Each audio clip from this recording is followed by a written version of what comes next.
ఓం శ్రీ గురుభ్యో నమః. 5 అభ్యాసాలు. ఆధ్యాత్మిక మార్గం విశిష్టమైనది.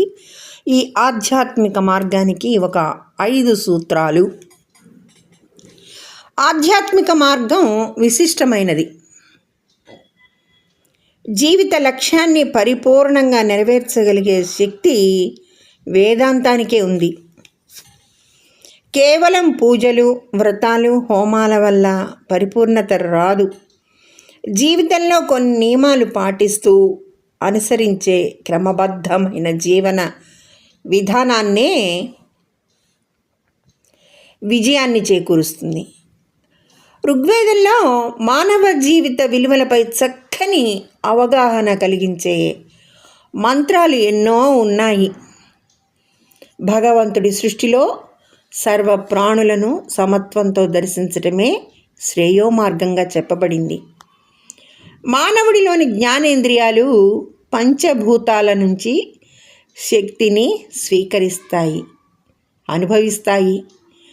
శక్తిని దుర్వినియోగం చేసి వినాశానికి గురి కాకుండా నిరోధించడమే అభ్యాస యోగం. జీవన విధానంలో 5 అభ్యాసాలు పాటించి సాధన చేస్తే కనుక మనిషి పరిపూర్ణత సాధించగలడంటారు. అవి భక్తి, నియమబద్ధత, క్రమశిక్షణ, కర్తవ్యం, విచక్షణ, దృఢ సంకల్పం అని ఋగ్వేద సంహితంలో చెప్పబడింది. భక్తికి మరో పేరు ప్రేమ. అది కుటుంబం మీద ప్రసరిస్తే అనురాగం, ఆత్మీయత, సమాజం మీద కలిగితే దేశభక్తి, దైవం మీదకు మళ్ళితే దైవభక్తి, సమత్వం, సమానత్వం, ఆనందంతో శరణాగతి, నిష్కామ సేవ. భక్తి లక్షణాలు. మనసులోనే దాచుకుంటే అది ప్రకటితం కాదు. ప్రకటితమైనప్పుడే భక్తి ప్రయోజనం నెరవేరుతుంది. సమాజం నుంచి మనిషి ఎన్నో పొందుతాడు. కృతజ్ఞతతో తిరిగి సమాజానికి నిష్కల్మషంగా సేవ చేసి రుణం తీర్చుకోవడమే దేశభక్తి. సృష్టికర్త భగవంతుడి శరణాగతితో సమస్త లోకాలు సుఖంగా ఉండాలని ప్రార్థించడమే దైవభక్తి.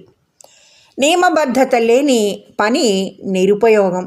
మానవుడు జీవితంలో ఏం సాధించాలనుకున్నా కూడా క్రమశిక్షణ అనేది ప్రధానం. జీవితంలో ఎదురయ్యే సమస్యలు, బాధలు, మనోధైర్యాలు, వీటితో ఎదుర్కొనే శక్తిని క్రమశిక్షణతో కూడిన జీవిత విధానం అందిస్తుంది. చిన్నతనం నుంచి అది అభ్యాసంగా సాగాలి. ప్రతి పని కూడా నియమానుసారం కాలానుగుణంగా చేయాలి. ప్రకృతే దీనికి ఆదర్శం. సూర్యోదయ సూర్యాస్తమయాలు, ఋతువులు, వర్షాలు, ఎండలు క్రమ పద్ధతిలో సాగుతాయి. ప్రతి ప్రాణి కూడా తనకున్న రీతి, అలవాట్లు, అవసరాలు కాలానుగుణంగా అనుభవిస్తుంది. ఆహారం, నిద్ర, పని, ఆలోచనలు, విహారాలు పరిమితికి లోబడి సాగాలి. అప్పుడే ఆరోగ్యంగా కాలం గడుస్తుంది. అతి భాష మతిహాని, మితభాష అతిహాయి అనే సూక్తి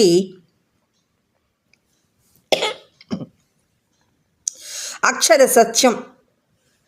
విచక్షణ జ్ఞానం మనిషికి దేవుడిచ్చిన ఒక వరం.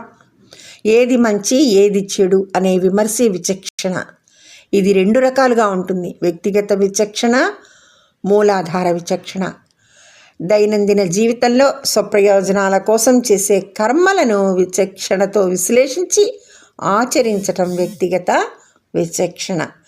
ఇహ స్వార్థం లేకుండా సమాజ, దేశ క్షేమాన్ని దృష్టిలో ఉంచుకొని ఆచరించే జ్ఞానమే మూలాధార విచక్షణ.